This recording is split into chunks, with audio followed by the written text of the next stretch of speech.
महाभारत सारत्वात् ऋषिभिः परिगानतः वेदाचार्य समाहारात् भीष्मोत्कृष्टमतत्वतः परिग्रहातिशयतः गीताद्यैकार्थ्यतश्चनः सहस्रनाम्नाम् अध्यायः उपादेयतमो मतः. இது சுவாமி பராசர பட்டருடைய திருவாக்கு.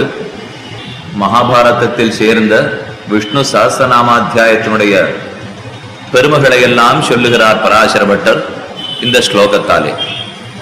மகாபாரதத்திலே சாரமானது, அதனாலேயே ஏற்றம். ரிஷிகள் அத்தனை பேரும் பார்த்து பார்த்து சாத்தின திருநாமங்கள். ரிஷிகள் ஒரு விஷயத்தை சொன்னார்கள் என்னால் அது ஆப்த வாக்கியம்னு சொல்லுவோம். ஆப்தர்கள்னா மிகவும் நெருங்கினவர்கள், நமக்காக நன்மையே நினைக்குமவர்கள் ஆப்தர்கள்னு சொல்லுவோம். நம்ம ஆருடைய வார்த்தையை நம்புவோம்? ஆப்தர்கள் நல்லோர்கள், நமக்கு வேண்டியவா சொன்னதுன்னா நம்புவோம், இல்ல சொல்ல வந்த விஷயம் எனக்கு நல்லதா இருந்ததுன்னா நம்புவோம். இந்த ரெண்டும் இருந்தா தானே நம்புவோம். மகரிஷிகள் வேண்டியவர்களாகவும் இருக்கிறார்கள், நமக்கு நல்லத்தையும் சொல்லுகிறார்கள். அதனால கண்டிப்பா அவ சொல்ற வார்த்தையை கேட்டாக வேண்டும் இல்லையா? எப்பொருள் யார் யாருவாய் கேட்பினும் அப்பொருள் மெய்ப்பொருள் காண்பதறிவுன்னு சொல்றோம். வஸ்து வசந்ததா இருந்தது, விஷயம் உயர்த்தியா இருந்ததுன்னா அது ஆறு சொன்னாலும் கேட்கணுங்கிறது தான் நம்ம தமிழர்கள் பண்பாடு. சஹஸ்ரநாமாத்தியாயத்திலே விஷயம் உயர்ந்ததுங்கிற பெருமை மட்டும் இல்லை, அதை சொல்றவனும் உயர்ந்தவனா இருக்கானோ இல்லையோ. சொல்றவன் உயர்ந்தவனா இருந்தா அவன் கொஞ்சம் நமக்கு பிடிக்காததை சொன்னா கூட ஏத்துட்டு தான் ஆகணும். சொல்ல வந்த விஷயம் உயர்ந்ததா இருந்ததுன்னா அவனை பிடிக்கலன்னா கூட ஏத்துட்டு தான் ஆகணும். ஆனா சஹஸ்ரநாமாத்தியாயத்துக்கு ரெண்டு பேருமே, விஷயமும் உயர்ந்தது, சொல்லுமவர்களும் உயர்ந்தவர்கள். அதனால நமக்கு நன்மையே கொடுக்கும்ங்கிறதான் ரிஷிபி பரிகானதா வேதாச்சாரிய சமாஹாராத். வேதவியாசர் வேதாச்சாரியர். வேதம்ங்கிறதே மாதா பிதாக்கள் 100 பேர் சேர்ந்து எத்தனை வாத்சல்யம் அன்ப நம் பேர்ல பொழிவர்களோ அதுக்கு நிகரான அன்ப வேதமே பொழியுமா. அந்த வேதத்தையே ஒருத்தர் பிரிச்சு வகுத்து கொடுத்திருக்காருன்னா அப்ப அவருக்கு நம்ம இடத்துல எவ்வளவு அன்பு இருக்கணும். வேதாச்சாரிய சமாஹாராது பீஷ்மோத்கிருஷ்ட மதத்வதா. பீஷ்மாச்சாரியர் சகல சாஸ்திரங்களையும் கத்தவர், தர்மம் எது அதர்மம் எதுன்னு தெரிஞ்சவர். அந்த பீஷ்மரே நான் அறிந்த மதத்திலே இதுதான் சிறந்தது அப்படின்னு ஒண்ணு ஒத்துக்கணும்னா அப்ப அந்த மதத்துக்கு எவ்வளவு சிறப்பு இருக்கணும். பீஷ்மோத்கிருஷ்ட மதத்வதா பரிகிரகாதிசயத்தா.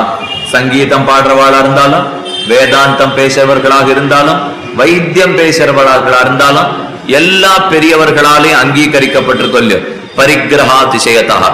கீதாத்யைகார்த்திய தர்சனா. கீதை சொன்ன அதே அர்த்தத்தை இதுவும் சொல்ல வந்தது.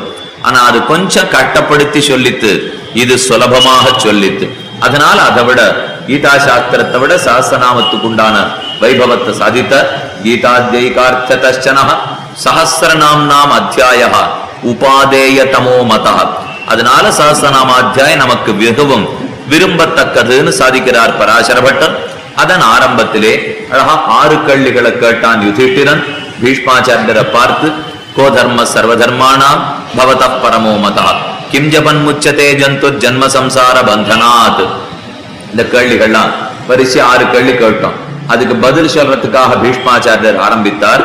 சாலம்பனோபாயம்ங்கிற 6வது கேள்வி. அந்த 6வது கேள்விக்கு முதல்ல பதில் சொன்னார். ஜெகத் பிரபும் தேவதேவம் அனந்தம் புருஷோத்தமம் ஸ்துவன் நாம சஹஸ்ரேண புருஷ சததோத்திதா. ஸ்துவன் எம்பெருமானுடைய திருநாமத்தை வாய் ஓயாமல் சொல்லி மனிதன் தன்னைத்தானே உயர்த்தி கொள்ள வேண்டும். ஆக நமக்கு மோட்சம்ங்கிற உயர்ந்த ஸ்தானத்துக்கு போகணும்னா படிப்படியா நாம உயர்த்திக்கணும் இல்லையா? அதத்தான் ஸ்துவன் நாம சஹஸ்ரேண புருஷ சததோத்திதா, தன்னைத்தானே மேம்படுத்தி கொள்ளுவன்னு சாதித்தார். பெடியான ஒரு விஷயம், ஆனா ஆழ்ந்து நோக்கினா அழகான அர்த்தம் புலப்படும். இப்ப நமக்கு பித்தம் நிறைய இருக்குன்னு வச்சுப்போம். இந்த பித்தத்துக்கு மருந்து எதுன்னு போய் வைத்தியன் இடத்துல கேட்டோம். ஆயுர்வேத வைத்தியம், சித்த வைத்தியம், ஏதோ போறோமே, அவள் இடத்துல போய் பித்தத்துக்கு மருந்து எதுன்னு கேட்டோம். பால் சாப்பிடு பித்தம் தெளிஞ்சு போயிடும்னு சொன்னான். பாலை சாப்பிட்டேன், பித்தமும் தெளிஞ்சு போயிடுது. இப்ப பித்தம் தெளிஞ்ச அப்புறம் பசி எடுக்கிறது. நன்னா அன்னத்தை உண்டு ஆனந்த பழனம்ங்கிற ஆசை எனக்கு வந்துடுது. இப்ப நன்னா அனுபவிக்கிறதுக்கு எதை சாப்பிடணும்னு போய் கேட்டேன். பாலை சாப்பிடுன்னா ரெண்டு இப்ப ஒரே பதில் தான் எனக்கு கிடைச்சது. எனக்கு வியாதி ஏற்கனவே இருந்தது, வியாதி போறதுக்கு எது மருந்துன்னு கேட்டேன், பாலை சாப்பிடுன்னு சொன்னான். வியாதி போயிடுத்து நன்னா பஞ்சபக்ஷ பரமான்ன எதை வச்சுன்னு காத்தியம், பேத்தியம், சோஷ்யம், லேக்கியம், பேக்கியம்னு 4 விதமா அன்னம் சொல்லுவா. கடிச்சு சாப்பிடுறதுன்னு சில அன்னம், நக்கி சுவைத்து சாப்பிடுறதுக்கு சில அன்னம், முழுங்குறதுக்கு சில அன்னம், நான் அதே போல குடித்து சாப்பிடுறதுக்கு சில அன்னம். இன்னும் அன்னத்தெல்லாம் சாப்பிடணும் எனக்கு ஆசை. போனேன், எதுல கலந்து சாப்பிட்டா நன்னா இருக்கும்னா திருக்கண்ணமது பாலால பண்ணி சாப்பிடு, பால்லயே பாதாம்பருப்பு போட்டு நன்னா சாப்பிடு, ரொம்ப நன்னா இருக்கும். பழத்தை பால்ல சேர்த்து பிசிஞ்சு நன்னா சாப்பிட்டு பார், வெரி ஈஸியா பாலை சாப்பிடுன்னா. வியாதி போறதுக்கு மருந்தாத்தானே பாலை சொன்னீர்கள்னு நாம கேட்டோம். பால் மருந்தாகவும் இருக்கும், விருந்தாகவும் இருக்கும். ரெண்டாவும் பால் இருக்கும் இல்லையோ. அஜீரணம் இருக்கிற வரைக்கும் மருந்து, அஜீரணம் பித்தம் தொலைஞ்சு படுத்துனா விருந்து. மருந்தே விருந்தார்கா. அதே போலத்தான் விஷ்ணு சஹஸ்ரநாமாத்தியாயம். நம்ம இடத்துல பாபங்களத்தனை இருக்கிற வரைக்கும் அது மருந்து, பாபங்களை போக்குறதுக்காக. பாவங்கள் போயிடுத்து, இனிமே எம்பெருமான அனுபவிக்கணும் இல்லையோ, வேற எதையும் தேடின்னு போக வேண்டாம், அதே சஹஸ்ரநாமத்தை சொல்லியே அனுபவிச்சுடலாம். பாலை சாப்பிட்டு பித்தத்தை தெளிஞ்சோம், பித்தம் தெளிஞ்ச அப்புறம் பாலை சாப்பிட்டு அனுபவிக்கிறோம். அதே போல சஹஸ்ரநாமத்தை சொல்லியே பாவத்தை போக்கினுடலாம். பாவம் போனப்புறம் இன்னும் எதையும் தேடிண்டே போக வேண்டாம், அதே சஹஸ்ரநாமத்தை அனுபவிச்சுடலாம் இல்லையோ. இந்த மாதிரி ரெண்டும் கிடைக்கிறது உலகத்துல ரொம்ப கஷ்டம். மருந்தா இருக்கிறது எதுவும் விருந்தா இருக்காது, விருந்தா இருக்கிறது எதுவுமே மருந்தா இருக்காது. சாதாரணமா நாம சாப்பிடுறச்சவே நாக்குக்கு எது ரொம்ப ருச்சியா இருக்கோ அநேகமா அது உடம்புக்கு நல்லதா இருக்காது. நீங்களே யோசிச்சு பாத்துக்கலாம். இந்த குழந்தைகள்லாம் சிலதைத்தான் சாப்பிடுவேன்னு ரொம்ப பிடிவாதம் பிடிக்கும். அதை கொடுக்க வேண்டாம்னு தாயார் சொல்லுவாள். அதெல்லாம் இறங்கறச்சே ரொம்ப நன்னா இருக்கும், உள்ளுக்குள்ள போனா கண்டிப்பா நன்னா இருக்காது. ஆனா வாயில போட்டா ரொம்ப கசிப்பு. வேப்பங்கொழுந்து எவ்வளவு கசப்புன்னு சொல்றோம், 6 கிட்டக்கே போக மாட்டான், உள்ள போனா அத்தனை நல்லது. ஆக என்னைக்கு மருந்தா இருக்கிறது விருந்தா இருக்காது, விருந்தா இருக்கிறது மருந்தா இருக்காது. ஆனா இது மருந்தாக இருந்து பாபங்களை போக்கி, விருந்தாக இருந்து ஆனந்தத்தையும் கொடுக்கிறது இல்லையோ. அதனாலதான் சஹஸ்ரநாமத்துக்கு தனி ஏற்றமாக பூர்வர்கள் நிரூபித்தார்கள். மகாபாரத சாரத்வாத், ரிஷிபி பரிகானதா, வேதாச்சாரிய சமாஹாராத், பீஷ்மோத்ருஷ்ட மதத்வதா. இல்லைன்னா இவ்வளவு பெரியவர்கள் இத மருந்தும் விருந்துமா நம்ம கொடுத்திருக்க போறாளா? மருந்த சாப்பிட்டு பாபத்தை தொலைத்து கொண்டு ஸ்துவன் நாம சஹஸ்ரேன புருஷ சததோத்திதா. அந்த ஸ்லோகத்தினுடைய அர்த்தம் பார்த்துட்டோம். அடுத்த ஸ்லோகமும் பார்த்துட்டோம். தமேவச்சார்ச்சயன் நித்யம் பக்தியா புருஷம் அவ்யயம் தியாயன் ஸ்துவன் நமஸ்யம்ச யஜமானஸ்தமேவச. தியானம் பண்ணு, ஸ்தோத்திரம் பண்ணு, நமஸ்காரம் பண்ணு, யஜனம் பண்ணு. இந்த 4 பண்றது சஹஸ்ரநாமத்துக்கு ரொம்ப முக்கியம். நாம சங்கீர்த்தனம்னு பண்ண ஆரம்பித்தோம்னா உள்ளுக்குள்ள பக்தியோட பண்ணணுங்கிறது அதுல ரொம்ப முக்கியமான கருத்து. விடாம இதுல என்ன சொல்லணும் வந்திருக்கார். இந்த ஸ்லோகங்கள்லாம் இப்ப வரிசையா நாம பாக்குறோமே, இதுல 2 கருத்துக்கள் அடியார்கள் நன்னா ஞாபகத்துல வச்சுக்கணும். முதல் கருத்து, இவரை சொல்லச்சே ஸ்தோத்திரம் பண்ணுன்னு ஒரு ஸ்லோகத்திலையும் சொல்லிட்டு போயிருக்கலாம் இல்லையோ. இப்ப கேள்வி என்ன, இப்ப எதனால பகவான அடையலாம்? பதில் என்ன? ஸ்தோத்திரம் பண்றதுனால பகவான அடையலாம். அதோட தான் இவர் நிறுத்தி இருக்கணும். ஆனா நிறுத்தாது என்ன பண்றார்? அநாதி நிதனம் விஷ்ணும் சர்வலோக மகேஸ்வரம் லோகாத்தியக்ஷம் ஸ்துவன் நித்யம் சர்வதுக்காதிகோ பவேத் பிரம்மண்யம் சர்வதர்மஜ்யம் லோகானாம் கீர்த்தி வர்தனம். இவர் ஒரு குட்டி சஹஸ்ரநாமம் இப்ப முன்னாடியே எழுதிட்டு இருக்கார். விஸ்வம் விட்டு வட்டக்காரக மேல ஆரம்பிக்க போறார். நீ ஸ்தோத்திரம் பண்ணுன்னு மட்டும் பதில் சொல்ல வேண்டியவர் இவனை ஸ்தோத்திரம் பண்ணுன்னு தானே ஸ்தோத்திரம் பண்றதுக்கு ஆரம்பிச்சுட்டார். எனக்கு புரியல, இவர் நமக்கு தானே பதில் சொல்றதுக்காக வந்தார், இவர் எதுக்கு இப்ப குறுக்க ஸ்தோத்திரம் பண்ணிட்டு இருக்காருன்னு பராசர பட்டர் அழகா எழுதி வச்சார். உபதேசம் பண்றவன் தனக்கும் கொஞ்சம் அனுஷ்டானம் வேணும்னு எழுதினார். ஏன்னா உபதேசம் பண்ணு ஸ்தோத்திரம் பண்ணுட்டு இது தானே பண்ணலன்னா உபதேசம் ஞானம் பலிக்குமா? உபன்யாசக்கால் பேச வரா, ஆச்சாரியர்கள்லாம் பேசுறதுக்காக வரா. அவ 100 விஷயம் சொன்னா 110 தாங்க பண்ணாதான் ஜனங்க 5 கேட்கும். இவர் 100மே ஒண்ணுமே தனக்கு கிடையாது, ஊருக்கு மட்டும் தான் சொன்னார்னா எந்த மக்களும் கேட்கவே மாட்டான். அதனால பீஷ்மர் சர்வ ஜாகிரதை என்ன பண்ணிட்டார்? நான் சொல்ல வந்தது நாம சஹஸ்ர ஸ்தோத்திரம் தான், குறுக்க தானும் பண்ணி காட்டிட்டே இருக்காடோ இல்லையோ. லோகாத்தியக்ஷம் ஸ்துவன் நித்யம் சர்வதுக்காதிகோ பவேத் தானே ஆனந்தத்தோட சொல்லிட்டு வர. ஆக உபதேசம் பண்ணுகிற காலத்திலேயே அனுஷ்டானமும் பண்ணினாருங்கிறது பெருமை. அதோடு மட்டுமல்லாமல் எப்படி பாபத்தை போக்கி கொண்டு மேற்கொண்டு அதை சொல்லி இன்பப்படணுங்கிறதையும் சேர்த்து சொல்லிட்டு இருக்கார். ஸ்துவன் நாம சஹஸ்ரேன புருஷ சததோத்திதா. தன்னை தூக்கிக்கணும்னா எந்த இடத்துல இருந்து? சேரான சம்சாரத்திலிருந்து தன்னை உயர்த்தி கொள்ள வேணும், விடாம அந்த இடத்துல சொன்னார். தமேவச்சார்ச்சயன் நித்யம் பக்தியா புருஷம் அவ்யயம் தாவன் ஸ்துவன் நமஸ்தஞ்ச யஜமானஸ்தமேவச்ச அநாதினஜனம் விட்டும் சர்வலோக மகேஸ்வரம் லோகாத்தியக்ஷம் சுவன் நித்யம் சர்வ துக்காதிகோ பவேத், எல்லா துக்கங்களிலிருந்தும் விடுதலை அடைவான். அப்ப ஊரோர்தனையும் இவர் நாம சங்கீர்த்தனத்தை சொல்லச்சே எந்த கஷ்டம் விலக போறதுன்னு சேர்த்து சேர்த்து சொல்லிட்டே இருக்கார். ஏன்னா அந்த பாபங்கள் நம்ம இடத்துல இருக்கிற வரைக்கும் நாம சங்கீர்த்தனத்துல சுலபமா மனசு போகாது. இப்ப ரெண்டு சேர்த்து பார்ப்போம். பாவங்கள் போறதுக்கு நாம சங்கீர்த்தனமா, இல்ல பாவம் போனாத்தான் நாம சங்கீர்த்தனத்துக்கு ஆசையே வருமா? ரெண்டும் தெரியல. ரெண்டுமே உண்மைதான். அப்போ பாவங்கள் போறதுக்கு நாம சங்கீர்த்தனம் தான் பண்ணணும், பாவங்கள் போன பிற்பாடு அனுபவிக்கிறது நாம சங்கீர்த்தனத்தான் இல்லையா சுவாமி? பாபம் இருக்கிற வரைக்கும் நாமத்தை சொல்றதெல்லாம் ஆசையே எனக்கு வராதேன்னு சில பேர் கேள்வி கேட்பா. நம்ம பல பேர் இடத்துல என்ன எண்ணம்னா, இப்ப என் பிள்ளைக்கு ஒன்னும் ஆஸ்திகத்துல பெரிய ஆசை இல்லை, அவளுக்கு ஆசை இல்லை, இவளுக்கு ஆசை இல்லை, ஒண்ணும் இல்லை. நாம பல இடத்துல பார்த்திருக்கோம். மனைவி வந்தா கணவன் வரமாட்டான், கணவன் வந்தா மனைவி வரமாட்டான். இந்த ரெண்டு பேரும் சேர்ந்து வர்றதுங்கிறது கொஞ்சம் துர்லபம். வந்தாலும் பெண்ணு தான் முதல்ல வருவோம்.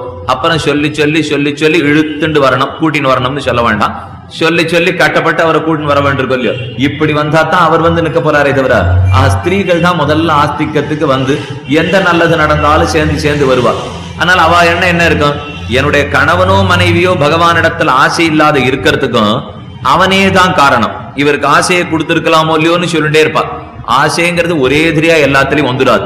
கொஞ்சமா துளிர் விடுறாப்புல இருந்தா அந்த சமயத்துக்கு பகவானை நோக்கி திரும்பினோம்னா மத்ததை தானே பண்ணிப்பார். இந்த முதலடிங்கிறத நாம எம்பெருமானை நோக்கி எடுத்து வச்சுத்தான் ஆகணும். கொஞ்சமான எனக்கு ஒரு இடத்துல ஆசை இருக்குன்னு நாம காட்டணும். அப்படி காட்டிட்டோம்னா அதற்கப்புறம் ஈர்த்து கொள்ள வேண்டியது எம்பெருமானுடைய பொறுப்பு. ஒருத்தர் வேடிக்கையா சொன்னார், ஒரு பொண்ணுக்கு பைத்தியம், கல்யாணம் பண்ணாதான் பைத்தியம் தெளியும்னு சொல்லிட்டான் வைத்தியம். போய் கேட்டேன், பைத்தியம் தெளிஞ்சதுன்னா கல்யாணம் பண்ணிவிடலாம், கல்யாணம் பண்ணிட்டா பைத்தியம் தெளிஞ்சு போயிடுவா. இப்ப நான் ரெண்டுத்துல எதை பண்ண? இந்த பெண்ணுக்கு பைத்தியம் தெளிஞ்சாதான் நான் கல்யாணம் பண்ண முடியும், கல்யாணம் ஆயிடுத்துன்னா பைத்தியம் தெளிஞ்சு போயிடுங்கிறார் வைத்தியர். ரெண்டும் மாத்தி மாத்தி பேசிந்து பிரயோஜனம் இல்லை. சில காலம் இருக்கே, பௌர்ணமாசை அமாவாசை எல்லாம் வருது இல்லையோ, இந்த பருவ காலத்துல பைத்தியம் கொஞ்சம் வசரும். இந்த பருவ காலம் குறைஞ்சு சப்தமி அட்டமி கிட்ட போறச்சே பைத்தியம் கொஞ்சம் குறையும். வைத்தியர் சொன்னார், பைத்தியம் குறைஞ்சாப்புல இருக்கு பாரு, அப்ப கல்யாணம் பண்ணி வச்சுடு. கல்யாணம் ஆனத்தினால அப்புறம் மொத்தமா பைத்தியம் தெளிஞ்சு போடும்.